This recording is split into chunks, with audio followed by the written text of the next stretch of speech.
Good PM. Sige, simula na po tayo. Magandang araw sa atin lahat mga kababayan saan man panig kayo ng daigdig. Naroon dito na naman tayo sa another episode ng ating vlog sa Badong Aratelis po. Pag-uusapan natin ngayon, ito po no, si President Marcos po, clueless, hindi raw po niya alam, wala siyang ideya. Yung pagkalugi ng GSIS dito po sa investment, no? Billion po. Yan yung problema, no? Hindi po alam ni BBM at hanggang ngayon po wala pa rin pong malinaw na polisiya.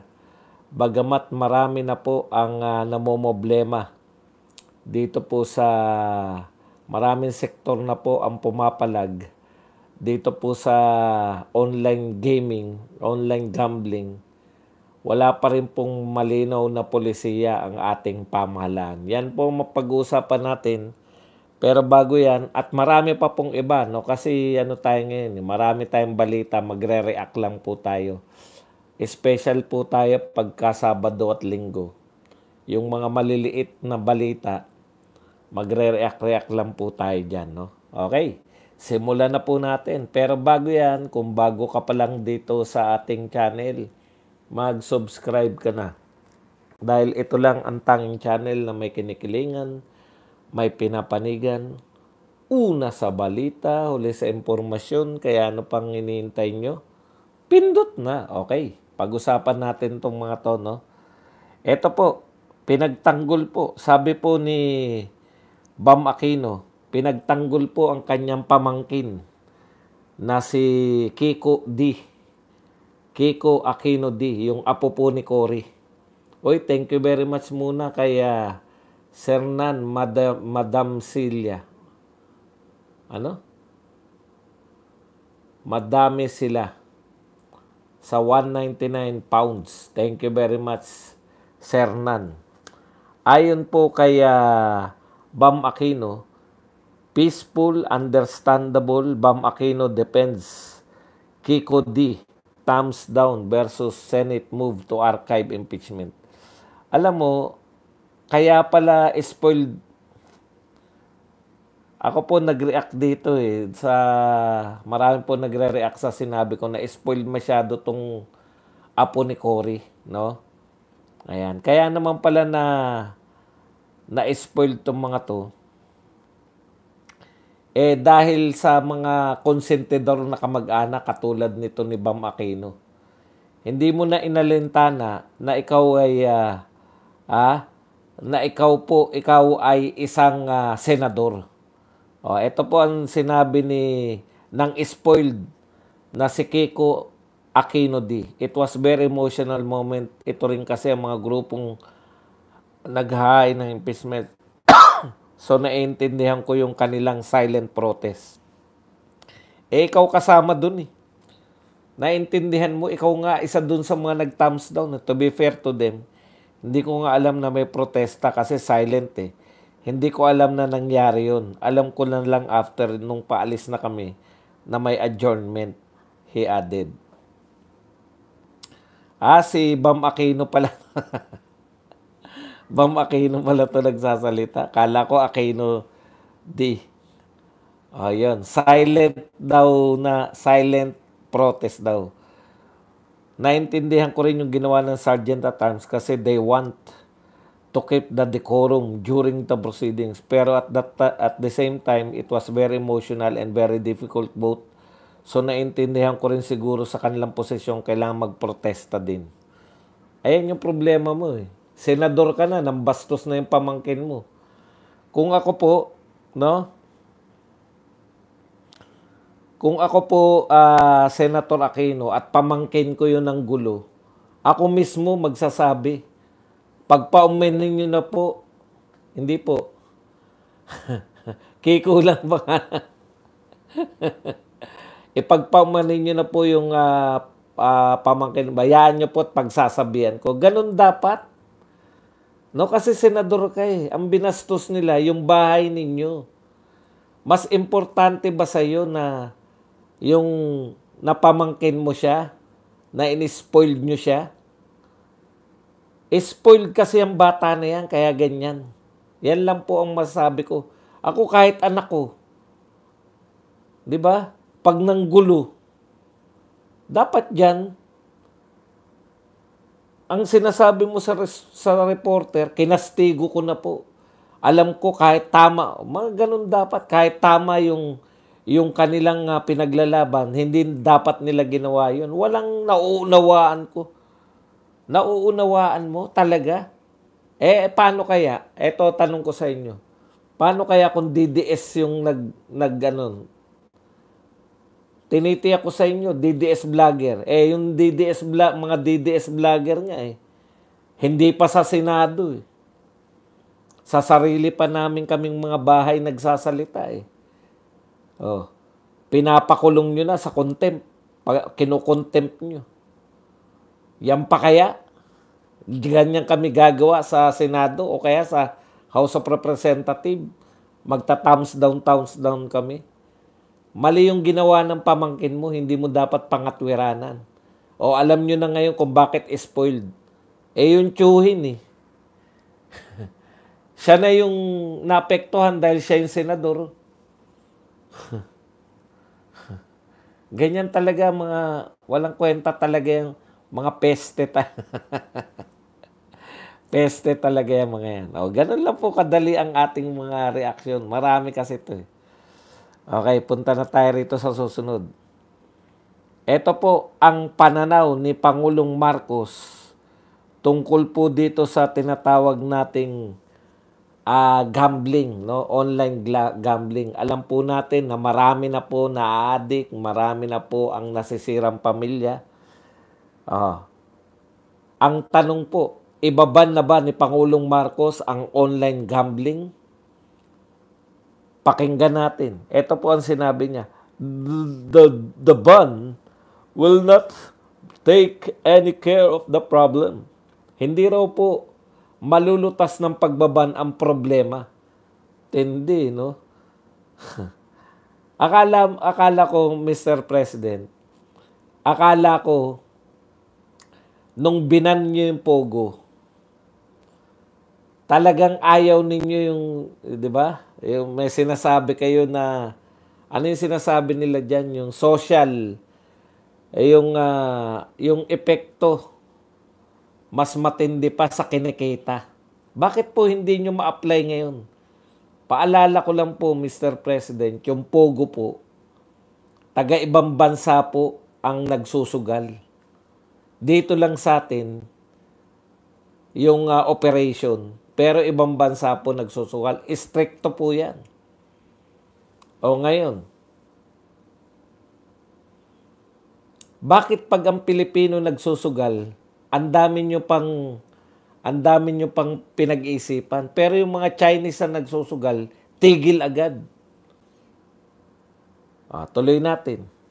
The ban will not take care of the problem. We have to be a little bit more measured in our response. Kinakailangan nating planuhing maigi ang ating pagtugon. Hindi. What is the problem? Siya na nagtanong, what is the problem? Is the problem online gambling?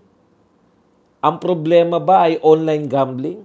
Or is the problem na naa-addict ang mga tao? Tinanong pa no? Ano ba problema? Online gambling ba o naa-addict yung mga tao sa online gambling? That's the problem. So let's solve that problem. Ang husay mo talaga, Mr. President. Ulitin ko yung sinabi niya. What is the problem? Is the problem online gambling? Or is the problem naa-addict ang mga tao? That's the problem. So let's solve that problem. I-solve nga po natin. Mr. President, i-solve nga po natin yung problem. Ano po gagawin natin? Ano po gagawin natin, Mr. President? Magkaugnay. Parang pinamimili pa tayo. Ano ba talaga problema? Online gambling or yung addiction? Kaya po na-addict dahil may online gambling. Tanggalin yung online gambling, saan sila ma-addict? Di mo ba? Paano ka ma-addict kung wala ka namang pagkaka-addikan? Di ba yan yung katwiran mo, Mr. President? Kaya mo hinuhuli yung mga drogang lumulutang. Kasi ang katwiran mo sa addiction sa droga, tanggalin mo yung supply, wala nang tapos na yung problema. Eh di apply po natin dito sa online gambling. Huwag nyo pong papiliin. Ano ba yung problema?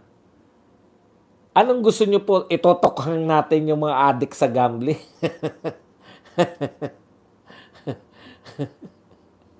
Magkaiba po yan eh. Di mo ba?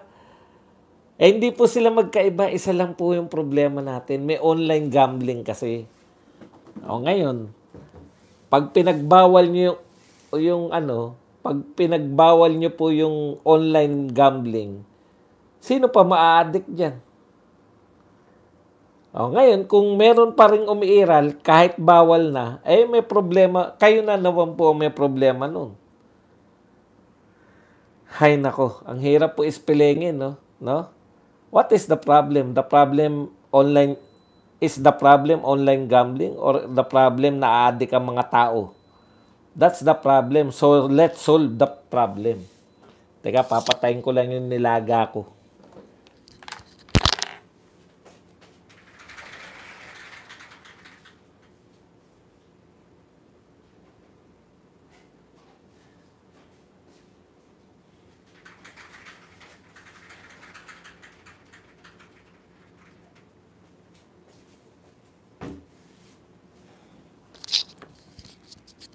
Naglaga ako ng sabay para mamaya. Okay. Meron pa siyang nakakatuwang sagot eh. Hinggil din dito eh. Kaugnay din ito.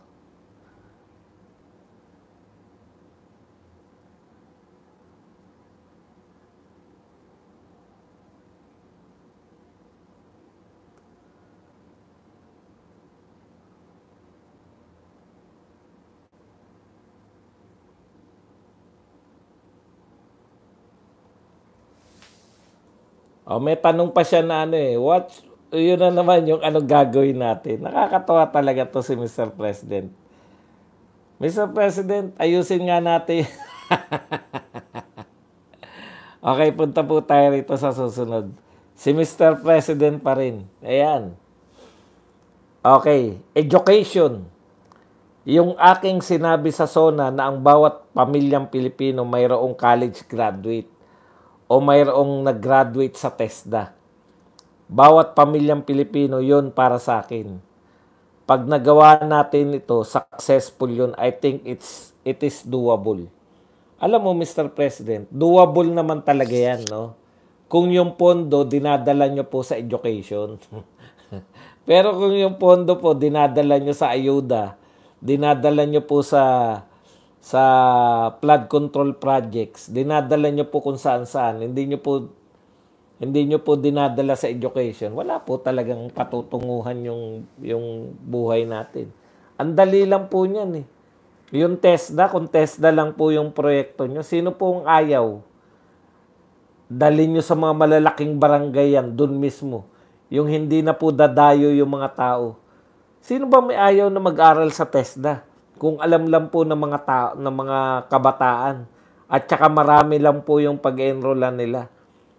Alam nyo po, napakasimple. Ilapit nyo po yung TESDA dito sa mga komunidad ng mahirap. Hindi po yung dadayuin pa sila. Ang numero uno pong problema, Mr. President, ng mga estudyante, lalo na ng TESDA, simple lang po, pamasahe papunta sa TESDA. Libre, tama. Eh, yung pamasahe mo papunta ron sa pag-aaralan. Dalhin nyo sa komunidad yan. Simple lang po. Minsan,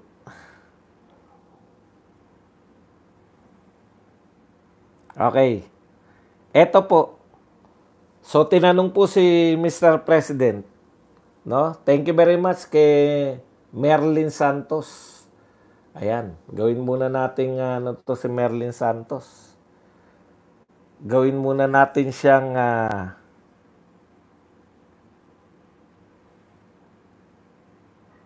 moderator.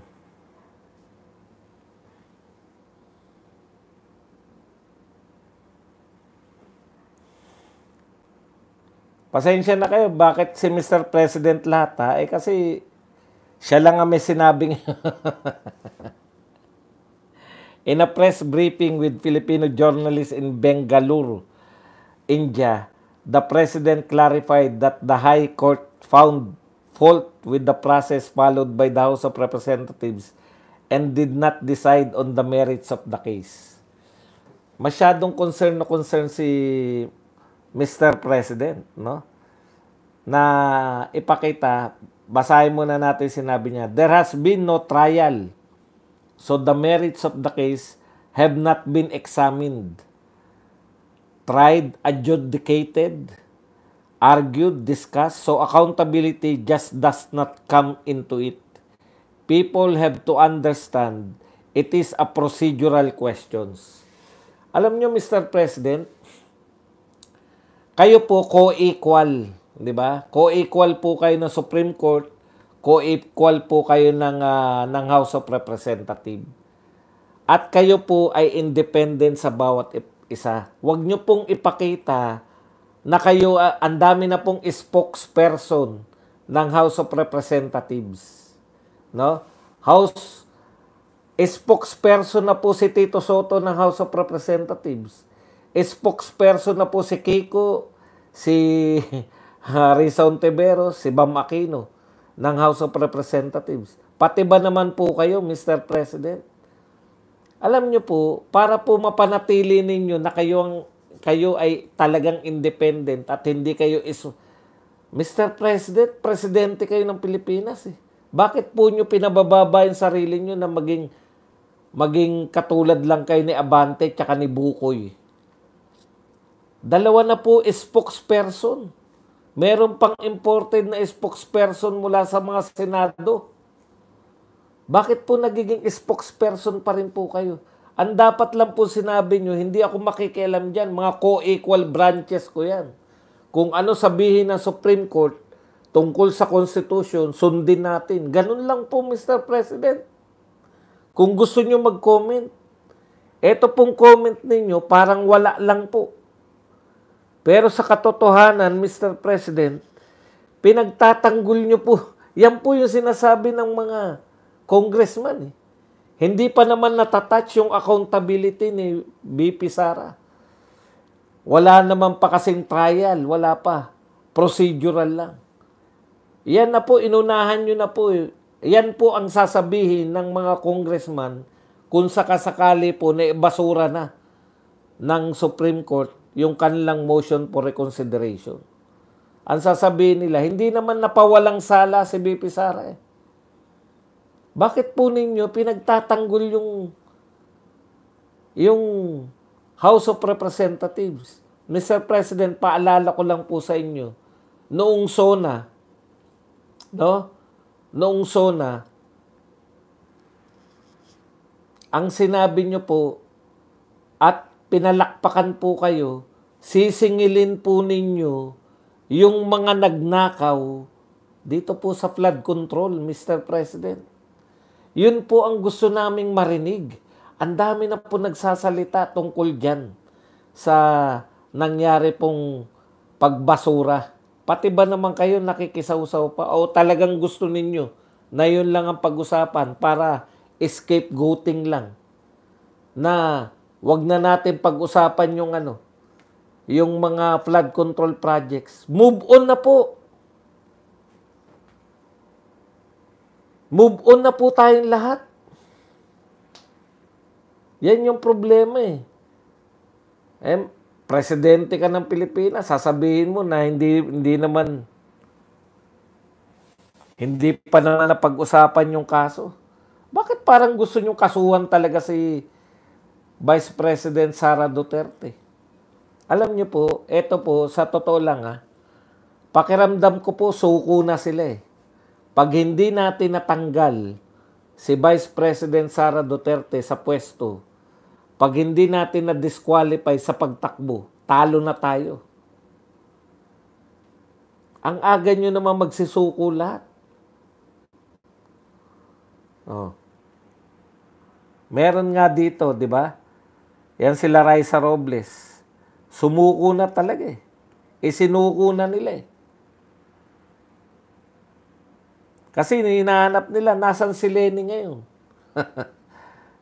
Napunan niyo po ba?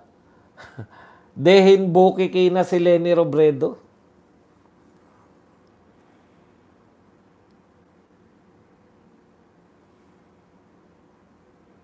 Okay, eto na po sa mga mahilig po sa Marites. O, tatalakayin na natin to kasi nagsalita na po si BP Sara. Hinggil po dito. Kasi matagal nyo na akong sinisingil. Bakit hindi ako nagsasalita? Tungkol dyan sa nagaganap sa ICC. Gusto nyo mag-react pa ako dyan.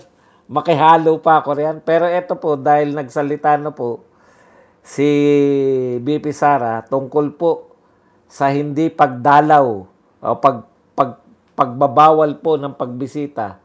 Totoo po ba na pinagbabawalan pong bumisita si Miss Hanilet Abansenya? Pakinggan po natin.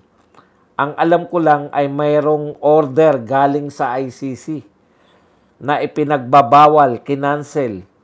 Mayroong order na kinancel lahat ng kanyang pagbisita. Yung kanya si Hanilet po to. Hindi ko alam kung ano ang rason dahil hindi pinakita sa amin yung papel kung ano yung rason ng pagbabawal ng pagbisita ni Miss Hanilet Abansenya. So, kumpirmado po na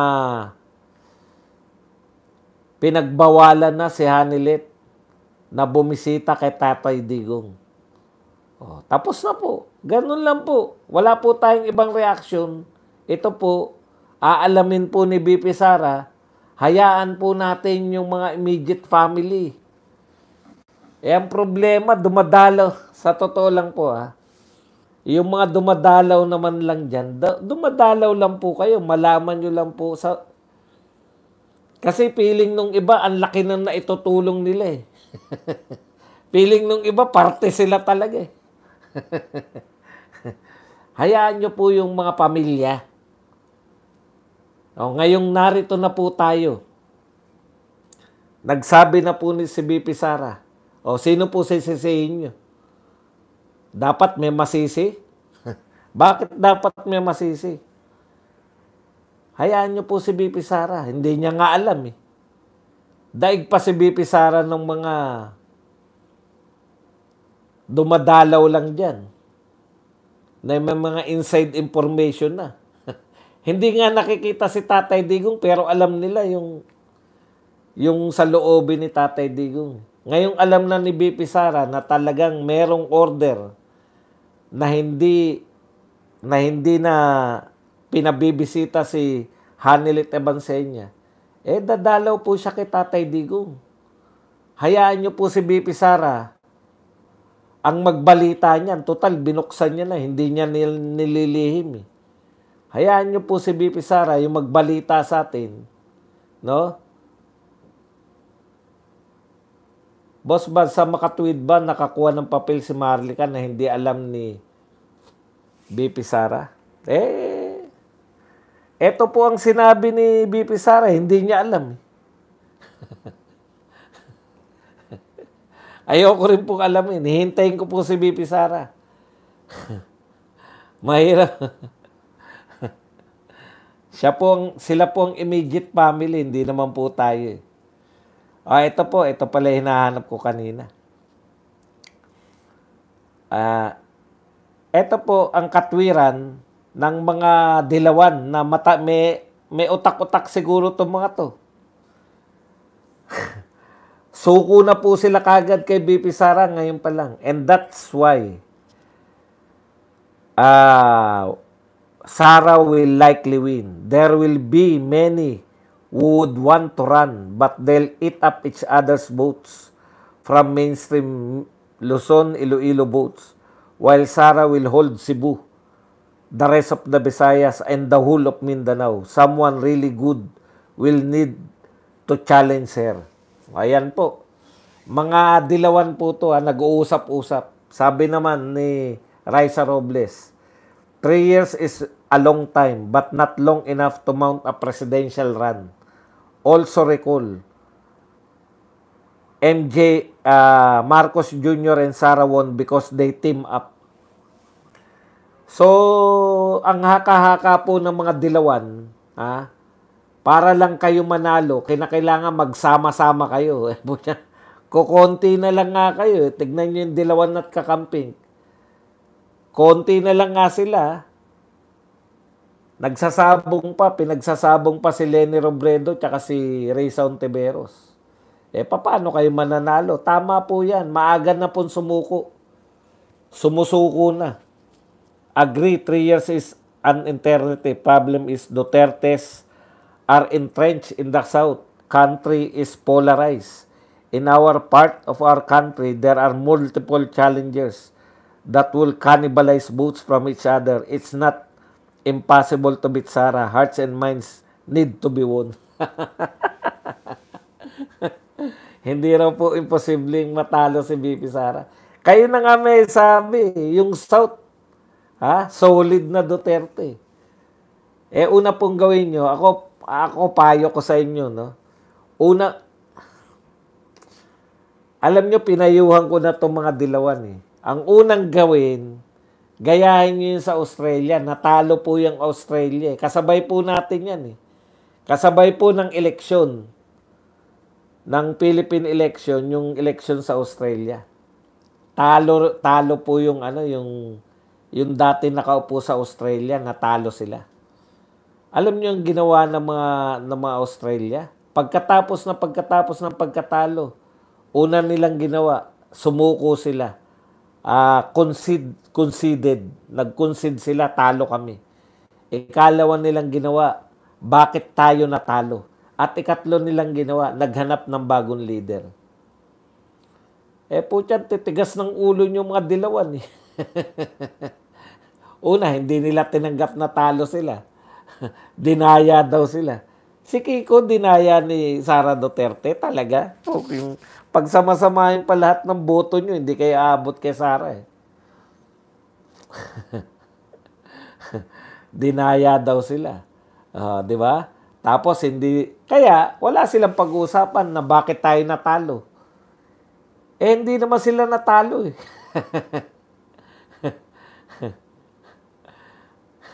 Hindi naman sila natalo, eh.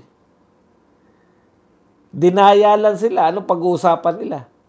Ang pag-uusapan nila, paano sila hindi dadayain, di ba? Mga bugok kasi.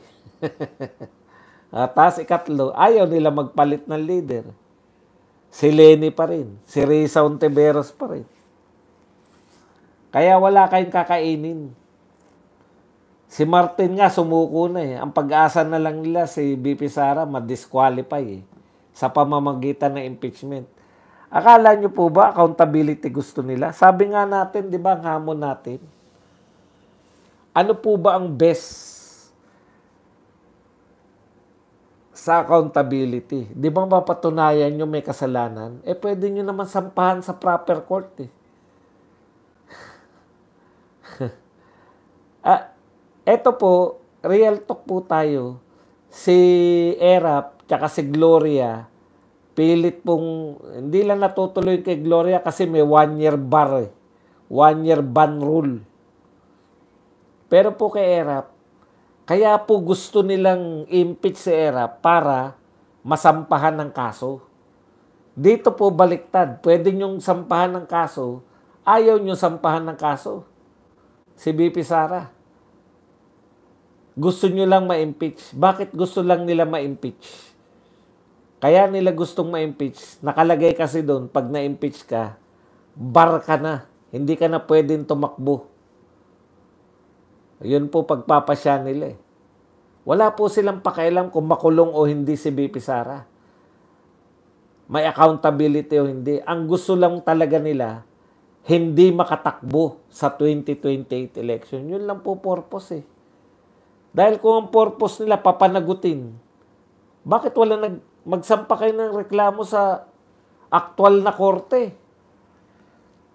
Alam niyo po kung bakit? Sa aktual na korte, dapat guilty beyond reasonable doubt. Walang kaduda-duda na guilty. Sa impeachment court, makakuha ka lang ng boto, panalo ka na kahit na hindi siya guilty beyond reasonable doubt. Basta sinabi ng mga senador na guilty siya, tanggal siya sa pwesto. Yun lang po yun. Eto na po, ang napakahusay nating presidente. Pagkalugi ng GSIS sa investment, hindi alam ni BBM. Ikinagulat. Nagulat pa. Ang tagal na naming alam yan. Tagal na naming binalita yan. Alam nyo po, GSIS, no, investment po namin yan ng mga tao sa gobyerno. Para po yan sa pondo namin sa retirement. Hindi nyo po pera yan, Mr. President. Ngayon, pinalugi ng mga tauhan mo, tapos hindi mo alam. Ito ang sinabi, no, I didn't even know about that. Hindi ko alam na may ganoon ng GSIS. Pwede po palang sabihin. Lagi ko po itong tinatanong pag nadudulas yung mga kasama ko sa birada. Pwede bang sabihin dito yan? Pwede bang sabihin sa radyo yan?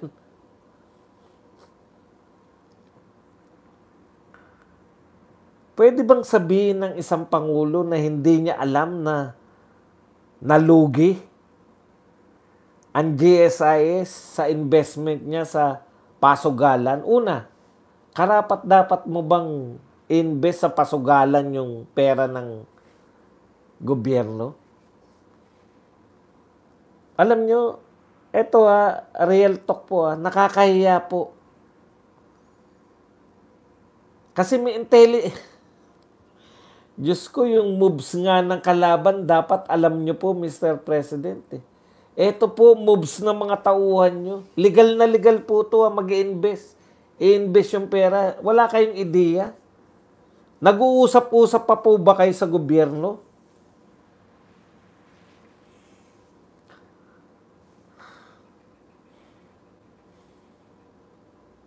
Naalala nyo po ba, Mr. Naalala ba natin, mga kapatid, nung panahon ni Tatay Digong, na nakikita natin ang nagme-meeting, naka-live, di ba? O ikaw, anong report mo?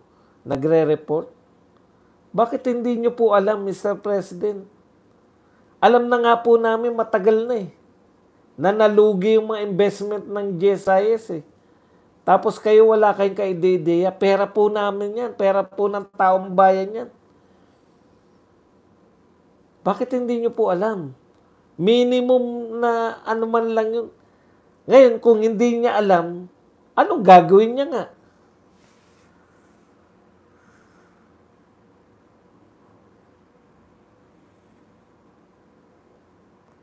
Tignan niyo po. Ngayon pong nalaman niyo na, Mr. President, ano po ang gagawin ninyo? Kasi, parang sinabi niya lang, nalugi po sa investment, nilagak na investment sa DG Plus Interactive Corporation. Sasagutin nyo lang po na hindi nyo alam. Ngayon alam nyo na po anong gagawin natin. Basahin lang natin. Gayunman, walang inihayag ang Pangulo kung anong gagawin nitong hakbang matapos malaman na naluging investment ng GSIS sa DG Plus. Parang ganito no? Masakit po sa loob na tanungin kayo na alam niyo po ba yung na nalugi? No, I didn't even know about that. Hindi ko alam na gano'n na may gano'n ng GSIS. Ngayon pong nalaman nyo na. Dapat, grabe, 62.5 billion. Hindi naman, 1 billion. 1 billion lang po nalugi. Hindi naman 65 billion na nalugi. Grabe. Pero dapat may sinabi man lang kayo, sige, papaimbestigahan natin at yung kahit usual lang, wala Ngayong nalaman nyo na po, ano na po gagawin nyo? Dami nyo ng yung walang action ba? Ngayon, una pa lang. Ano po ang gagawin na natin? May direction na ba siya? Yan po bang, kaya ako delikado, sabi ko, Ang ganda na naman ng mga sinabi. Yung follow-up po ang nakakatakot eh. Kumusta na po yung iimbestigahan ninyo na flood control projects? Sinabi nyo lang po ba yun para magpalakpakan po kayo? Sabik po ba kayo sa palakpak?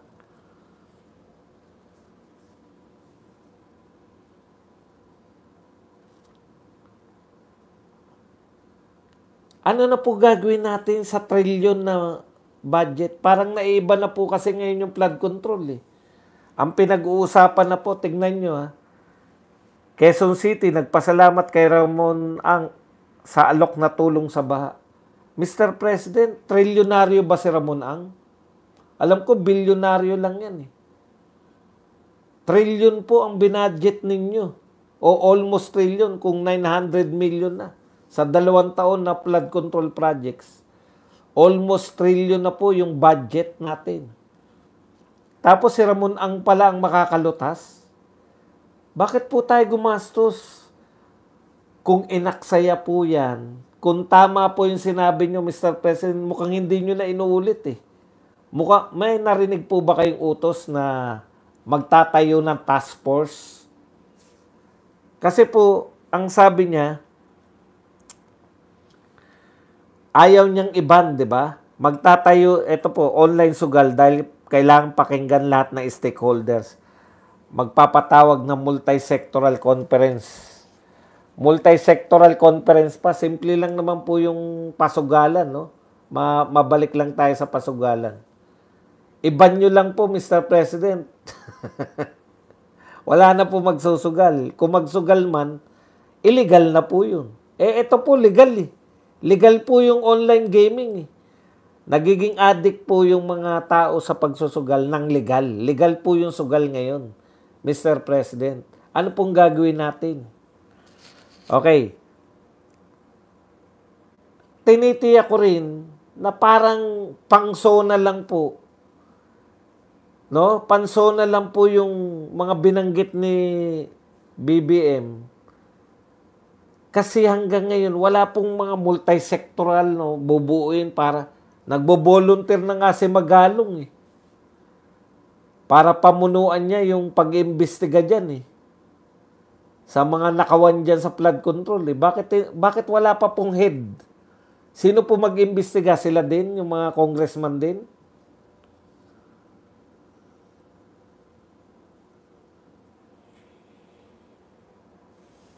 Nakakasama ng loob, no? Na maririnig mo sa Pangulo na wala siyang alam. Tapos nung nalaman niya, wala lang. Ngayong alam ko na, anong gagawin na natin? Tapos po ngayon, wait and see po kami dun sa flood control project. Mabuti na lang sana ituloy na ni Marcoleta no yung investigasyon diyan sa flood control, unahin niya yan para mapahiya naman tong gobyerno na hanggang zona lang ba?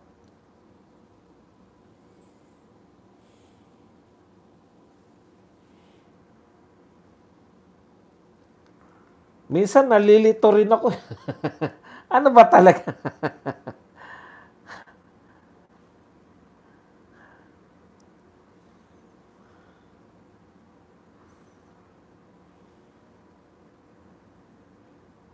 O hindi raw solusyon ang pagban sa online gambling.